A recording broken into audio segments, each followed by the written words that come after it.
Hi, welcome back to Scott from Wessex Blades. I feel very privileged to have a quite a high-end flashlight for review. This is a Thrunite TN4A, so it's a sort of small Coke can sized flashlight that takes 4 4A batteries. Obviously rarely available. You know where the power is with these things.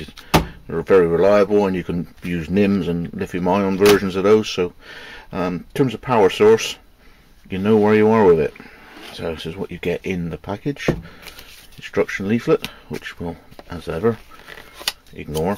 Now, this one has an IPX waterproof rating of 8, which means it should be able to cope with 1.5 meters underwater. And it has an impact drop test resistance, blah blah blah, of 2 meters, which is surprisingly ironic, seeing as a head torch only generally has a 1.5 meters. You wear it on your head, which is higher than 1.5 meters. This is a torch which you hold in your hand. They'll guarantee this for 2 meters. So the case, that's nice. So nothing too extravagant, but just an option. It's got Velcro at the back, little clip there, so just to contain it and make it look cool on the side of your high-end rucksack. Lovely bowl. I think this is more of a throw, this lens. Slightly flattened sections there. Knurling. And that's it. Doth it have a magnetic base? No, it didn't. But it has a lanyard hole. So there's the chassis, TN4A, high, and Thrunite. Now, when you get to these LED lights that are over, I say 600, 700, 800 lumen, they get hot. This one will reduce the current to the LED when it reaches 80 degrees. So it's got some clever circuitry in it. So I'm going to fill it up with some batteries. We'll put the lanyard on at a later date. Let's give it a nice gentle test. The Wessex Blades kid gloves silk blanket test regime. So it unscrews to show a drop out cradle to put the batteries in. There's some nice looks like FR4 circuitry there. I know that, I used to make circuit boards. So it's the fiberglass circuit boards, contacts and springs.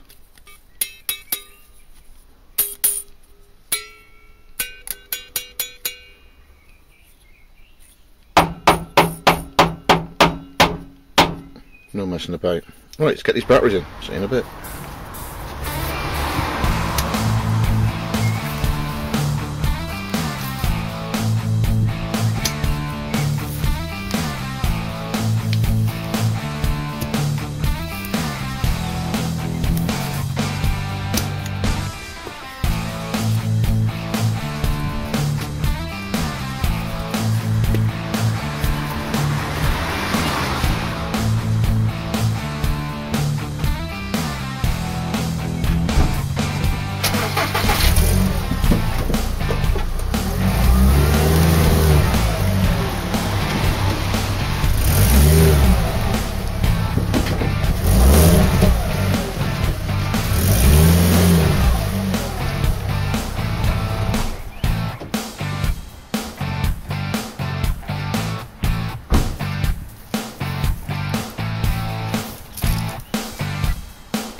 Is this your first offence?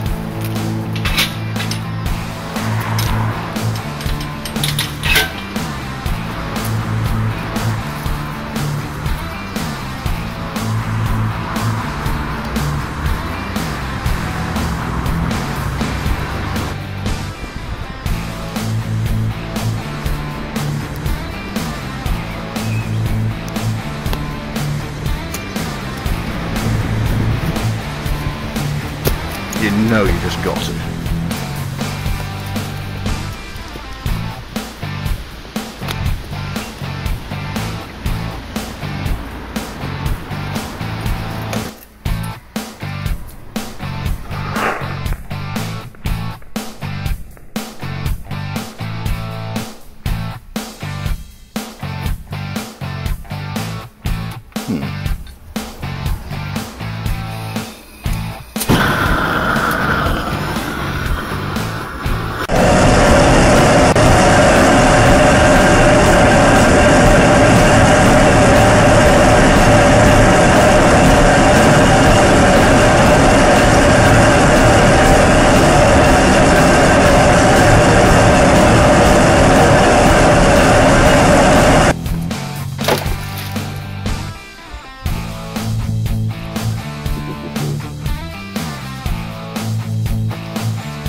That's gotta hurt. On the patio slab.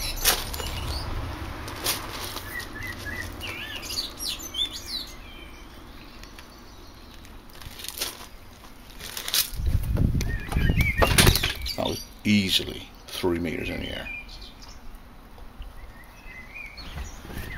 There isn't really any more real world tests I can do to this thing. Simulate you've dropped it at the bushcraft show and somebody drove over it. Someone's decided to kick it accidentally. I've played football with it. You accidentally drop it into fire. I put a propane torch on it. Whilst it was still too hot to handle, I threw it in a paddling pool. I dropped it in a water butt, which is about 1.2 meters deep. Thud, thud there, and then I lobbed it easy 3 meters in the air, and it came down hard on a patio slab, not gravel.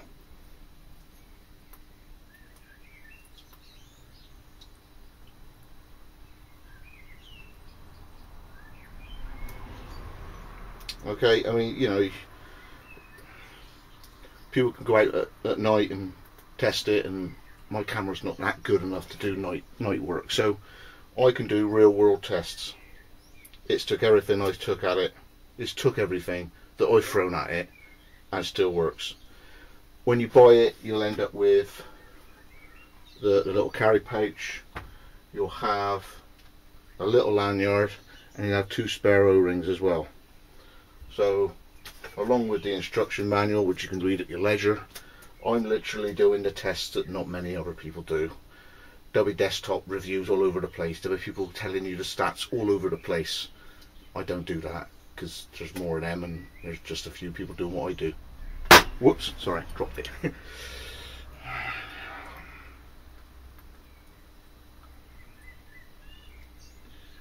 Thrunite TN4A. Very impressed. See you on the next one. Scott from Wessex Blades.